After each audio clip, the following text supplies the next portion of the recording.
The fluorescent lights of the convenience store flickered behind you as you locked the door, your fingers fumbling with the keys. 2:47 a.m., another overtime shift that left your feet aching and your mind numb with exhaustion. Seoul streets were eerily quiet at this hour, the usual chaos of the city replaced by an unsettling stillness. You pulled your jacket tighter against the October chill and began the 15-minute walk to your apartment. The shortcut through the alley behind the commercial district would save you 5 minutes. 5 precious minutes closer to your bed. Your phone buzzed a news notification. Jungkook's company stocks reached high records. The 28-year-old CEO continues to dominate Korea's business landscape. You had heard that name countless of times. Jungkook, the golden boy of Korean business, whose face graced magazines, covers, and business news segments. Brilliant, young, untouchable, someone who existed in a world so far removed from your own that he might as well have been fictional. You pocketed your phone and turned into the alley again. That's when you heard it, a muffled cry, the sickening thud of something heavy hitting the ground. Your heart lurched as you pressed yourself against the cold brick wall, instinct screaming at you to run, but your feet wouldn't move. Slowly you peered around the corner. Three figures stood beneath a flickering street lamp. Two men in black suit flanked a third tall figure, broad-shouldered, dressed in an expensive coat that probably cost more than your monthly rent. Even from behind, there was something commanding about this presence. On the ground lay a man motionless, a dark pool spreading beneath him, gleaming black under the dim light. Your breath caught in your throat. You tried to step back, but your shoe crumpled against loose gravel. The sound echoed like a gunshot in the silent alley. All three figures turned, and you found yourself staring into the face you had seen on every news channel, every business magazine, every billboard across the city. Jungkook, but this wasn't the polished CEO with the practiced smile. This one was someone else entirely. His eyes were dark, calculating, cold in a way that made your blood freeze. Blood spattered his white shirt, stark against the expensive fabric in his hand. Something metallic glinted under the streetlight. You don't want to know what it was. For a moment, time stopped. You couldn't breathe, you couldn't think, couldn't process what you were seeing. This was impossible, this was a nightmare. Then his lips curved into something that wasn't quite a smile. It was worse than anger, worse than threat. It was amusement. Well, he said, his voice smooth and low, almost conversational. This is unfortunate. The two men beside him moved, but he held a hand up, stopping them. You stumbled backward, finally finding your ability to move. Run, he said simply, checking his watch, with casual indifference as if he hadn't just been standing over a corpse.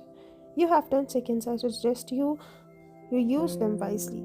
You didn't need to be told twice. Your legs finally obeyed and you ran, faster than you had ever run in your life, your back bouncing against your hips, your lungs burning, the alley blurred around you as adrenaline flooded your system.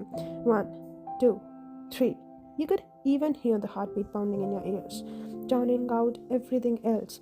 4, 5, 6. You reached the end of the alley, burst into the main street, empty, no cars, no people, no one to help. The city that never slept had chosen tonight to be silent. 7, 8, 9. You veered right towards the subway nation station, 3 blocks away. If you could just reach it, just find people, witnesses, anyone. A black van screeched around the corner ahead of you, cutting off your path with precision the spoke of practice. 10. Two men emerged before you could change the direction. You tried to run, but they were faster. Trained hands grabbed your arms, professional and efficient. You screamed, kicked, fought with everything you had, but it was useless. They were too strong, too experienced. Please, you gasped. Voice breaking, please, I won't say anything. I didn't see anything. Please, save your breath, one of them muttered, not unkindly as they guided you, tracked you towards the van. Fighting only makes it worse. The wall tilted as they pushed you inside. The door slammed shut with a finality that made your stomach drop. Through the tinted windows, you watched the empty street disappearing as the van began to move. Your mind raced, cycling between denial and terror. This couldn't be happening. This was Seoul, not some crime movie. People didn't just get kidnapped off the street. Jungkook was a businessman, not a killer, but you had seen it. You had seen him standing over a dead body, and now you were in a van with his men, driving towards God knows where. The ride felt both eternal and too short. You tried to memorize the turns, count the minutes, anything that might help if you get a chance to escape. But fear made everything blur together. Turn right. and then turn left, straight for a while, right. Or was it left? The city lights faded, replaced by darkness. Finally, after what could have been 20 minutes or 2 hours, the van stopped.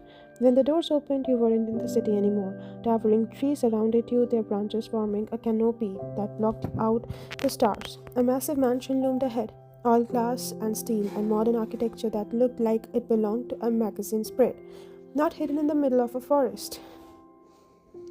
Lights glowed from within, warm and inviting, a sick joke considering the circumstances. Out, one of the guards commanded, his voice flat and professional. You looked at him, really looked at him. He was young, maybe early 30s, with a scar running along his jawline. His eyes were empty of sympathy. These weren't men who would help you, these were the men who followed orders no matter what those orders were. No, the word came out stronger than you felt, surprising you both. No, I'm not going anywhere. You can't do this. This is kidnapping. This is wrong. This is not a negotiation, miss. You considered and recognized that voice. Jungkook emerged from a second vehicle that had been following the van. His coat now was gone, his shirt sleeves rolled up to his elbows. He cleaned the blood from his hands, you noticed. His face was impassive as he approached, each step measured and confident. Get out of the van, he said calmly, as if he was asking you to step out of an elevator, or my men will remove you. Your choice. You pressed yourself against the far side of the van, hands gripping the seat. You can't do this. People will look for me, my family, my boss, everyone will. They'll call the police and they'll will receive a text from your phone explaining that you've decided to take a sudden vacation due to stress. He held up your phone. When had they taken it? Then pocketed it. Technology is wonderful, isn't it? So easy to maintain appearances. He paused, tilting his head. I believe you have a friend, Maina. She'll get a message too. Something about needing time to yourself. Very believable, given your work schedule. The fact that he knew your friend's name made your blood run cold. Now, he continued, his patience clearly wearing thin. Out. You didn't move, couldn't move. If you got out of this van, if you stepped onto his property, it became real, finally. Jungkook sighed, and sound of mild irritation, as if you were being unreasonable. I'm giving you a choice because I can appreciate fear, but my patience has limits. Fuck you, you spat, surprising even yourself with the venom in your voice. You think you can just take people? You think because you're rich and powerful you can do whatever you want? You're nothing but a murderer in an expensive suit. Something flickered in his eyes, surprise maybe or interest. His jaw tightened, the first real reaction you had seen from him. I don't think, he said quietly and dangerously. I know. He leaned into the van, and before you could scramble away, he grabbed your wrist and pulled you out himself. The moment your feet hit the ground, you exploded. All the fear, all the terror transformed into fury, and you fought like your life depended on it. Because it probably did. You hit his chest, arms, everywhere you could reach. It was like hitting stone. You aimed for his face, but he caught your wrist. His grip was iron. Let me go. You tried to knee him, but he anticipated, turning your knee to hit his thigh instead. You can't do this. You're a monster, a psychotic, murdering bastard. His eyes darkened, a flash of something dangerous and barely controlled crossing his face. Monster, you don't know the half of it, sweetheart. Don't call me that. You spat at him, but he moved his hand and it hit his shoulder instead. His jaw clenched for a moment. You thought he might hit you back. Instead, in one fluid motion, he shifted his grip and lifted you, throwing you over his shoulder like you weighed in nothing. Put me down. You pounded on his back, screaming every curse you knew. Some you didn't even knew you remembered. You fucking psychopath. I hope you rot in hell. I hope. Are you quite finished? His voice was tight with barely controlled irritation. No, you tried to grab his hair, but he caught your hand, pressing it against your back. I'll never be finished. You're going to have to kill me, because I will never stop fighting you. Duly noted, he said, dryly carrying you towards the mansion as if you were having a tantrum rather than fighting for your life. The guards followed at a respectful distance, their expressions carefully blank. They had probably seen this before. You realized with horror. You weren't the first person to be dragged here against their will. The massive front doors opened automatically. As you approached inside the mansion, as all the gold, elegant marble floors were probably cost more than your entire apartment building. Modern art on the walls that you recognize from museum exhibits. Floor to ceiling windows that during the day probably offered a stunning view of the forest. Now they were just reflected your terrified back face at you. Watching yourself being carried by a killer, this is illegal, you shouted, your voice echoing through the air. Kidnapping, false imprisonment, murder. Do you even care? Not particularly, he replied, his stride unhurried as he carried you through the foyer past a curved staircase that could have belonged in a palace. The laws The law is for people who can't afford to ignore it. His casual dismissal made something snap inside you. You arrogant piece of. I'd advise you to save your energy. He interrupted, turning down a hallway lined with abstract paintings. You're going to need it. Finally, he shouldered open a door with stepped into what appeared to be a luxurious bedroom. He sat you down on the bed with surprising gentleness, which was somehow worse than if he had thrown you.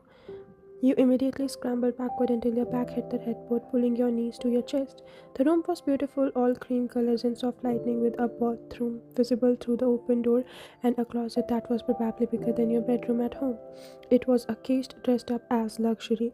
Jungkook straightened it and adjusting his sleeves with precise movements, rolling them back down his wrist. Now that you could see him clearly in the light, you noticed the sharp angles of his face, the calculating intelligence in his dark eyes. He was handsome in the way a knife was beautiful, all clean lines and deadly purpose. The blood splattered was gone from his shirt, but you could still see it in your mind. Here are the rules, he said. His tone was someone he probably used in the board meetings. You'll stay here until I decide what to do with you. You'll be provided with everything you need, food, clothes, and whatever. Don't try to escape. The forest is extensive and patrolled. Even if by some miracle you made it past my men and the wildlife, you'd be lost within an hour. Rules, you laughed. The sound burdening on historical. You murdered someone in cold blood, kidnapped me off the street, and now you want to give me rules. Like this is some kind of business arrangement. It is a business arrangement. He replied coolly. You're a liability. This is risk management. I'm a person. You're a witness to something you shouldn't have seen that makes you problem to solve. He said it so matter of factly, like you were an item on his agenda between conference calls. A problem? You stood from the bed, fist clenched, fear temporarily overridden by the rage. Is that what your man was to you? The one you killed? Just another problem? His eyes flashed dangerously. You don't know anything about what you saw. I know I saw you standing over a dead body. Your voice rose. I know I saw blood on your hands. What else do I need to know? Context, he said, through gritted teeth. But you won't get it because you're not entitled to it. You're here, you're alive, and I suggest you to be grateful for that. Grateful? The word exploded out of you. You want me to be grateful for what? For you not killing me yet? What a generous fucking monster you are. Watch your mouth, he warned, taking a step back towards you. Of what? You'll kill me too? You took a step towards him instead of away. Reckless with adrenaline and fury. Go ahead, do it, because I'd rather die than spend 1 second taking orders from a murderer who thinks money makes him God. I don't think money makes me God, he said, his voice dropping to something lethal. I think power does, and I have plenty of both. Power. You laughed bitterly. You think kidnapping innocent people makes you powerful? You think hiding behind guards and guns makes you strong? You're not powerful, you're a coward. The word hung in the air like a challenge. His expression shifted, something dark and dangerous flickering across his features. What did you just call me? A coward? You repeated, taking another step closer. You were beyond reason now. Beyond survival instincts, all you could feel was rage. You kill people in alleys when they can't find back. You send men to grab women off the streets, and you hide in your mansion behind your money and your guards. What else would you call it? Careful, he warned, his voice deadly quiet. You're making this very difficult for yourself. Why? Because I'm not cowering, because I'm not begging. You were close enough now to not to see the fury in his eyes, the tension in his jaw. You think you're untouchable, don't you? Jungkook, Korea's golden boy, so brilliant, so successful. Does the world know what you really are? A killer hiding behind expensive suits and fake smiles? You have no idea what I am, he growled, closing the distance between you in one stride. No idea what I'm capable of. Then show me, you screamed, beyond caring about consequences. Stop threatening me and just do it. Or you are only brave when your victim can't fight back, when they are already dead or too weak to. He grabbed your arm, his grip bruising. You have no idea what you're dealing with, no idea what world you have just stumbled into. I know exactly what I'm dealing with, you shot back, face inches from his. A coward who murders people in alley and hides in his mansion. A man so pathetic he has to kidnap women to feel powerful. Call me a coward one more time, he interrupted, his voice dangerously soft.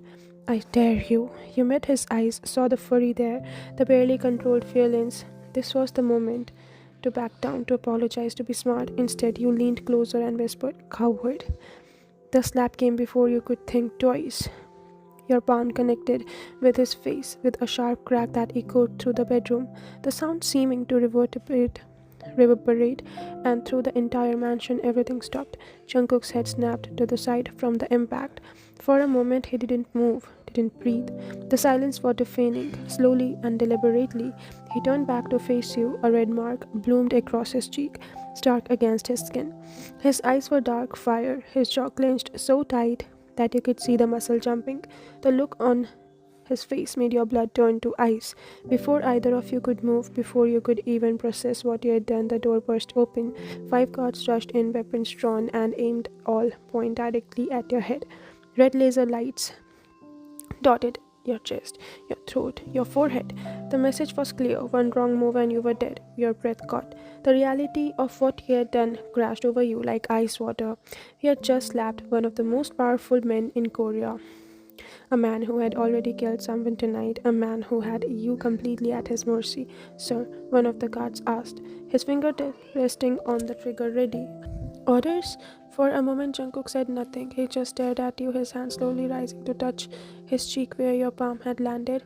His expression was unreadable, that red mark a testament to your stupidity. You could feel your heart hammering against your ribs so hard that you thought it might burst. This was it, this was how you died. The guard waited, tense and ready. You could see it in their eyes, and they wanted to shoot you. It assaulted their boss, a man who had already killed tonight, a man who had you completely at his mercy, sir. One of the guards asked, his fingers resting on the trigger, ready. Orders. For a moment, Jungkook said nothing. He just stared at you, his hand slowly rising to touch your cheek where your palm had landed. His expression was unreadable, the red mark a testament of your stupidity. Stupidity. You could feel your heart hammering against your ribs so hard that you could might burst. This was it. This was how you died. The guards waited, tense and ready. You could see it in their eyes. They waited. They wanted to shoot you. You assaulted their boss. They crossed lines that probably no one had ever dared to cross.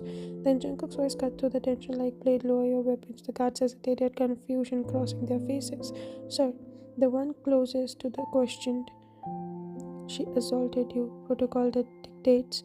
I don't recall asking for your input on protocol. Jungkook said, his voice dangerously soft. I said, lower your weapons now. They lowered their guns slowly, reluctantly, but didn't holster them.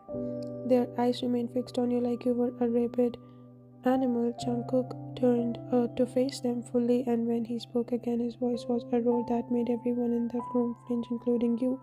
No one even lays an eye on her. The word reverbed through the room, through the hallway beyond, probably through the entire mansion. His voice was raw with authority, with power, with something that made it absolutely clear that this was not a request. I repeat, no one. The guards stood straight, their hands moving away from their weapons. If anyone, Jungkook continued, his voice dropping to something even more dangerous, that the shout. So much as looks at her wrong. If anyone touches her, threatens her, or makes her feel unsafe, I will personally put a bullet to this skull. Am I making myself absolutely clear? Yes, sir. They cursed. Tourist immediately holstering their weapons. She is off limits completely, entirely. She answers to me and me only. His eyes swept over each guard, making sure they understood. Whatever she does, whatever she says, you do not react, do not touch her, do not even breathe in her direction unless I explicitly tell you to. Understood, sir. Out, all of you now. The guards filled out quickly, casting nervous glances back at you as they went. The door clicked shut behind them, and the silence that followed was suffocating. You stood frozen, trying to process what just happened. It protected you after you slapped him, screamed at him, called him every name you could think of. It protected you from his own men. Why? The word escaped before you could even stop it. Barely a whisper. Jungkook's laugh was bitter, almost cruel. Why? He turned back to you, and the look in his eyes made you take a step back because you're not dying by anyone's hand but mine. If it comes to that, it stepped closer and instinctively backed up until you hit the wall, and it will be my decision, mine alone. No one else get to make it the call. He was close enough that now that could see the red mark of your hand left, could see the dangerous glint in his eyes, could feel the heat radiating from his body. You're brave, I'll give you that. He murmured, his voice low and almost admiring, stupid, reckless, and suicidal, but brave. Do you even have idea how rare this is? How many people would have been on their knees begging right now? I'm not afraid of you, you lied, hating you. How your voice shook. Yes, you are. His hand came up slowly, deliberately, and pressed against the wall beside your head and caging you in. You should be.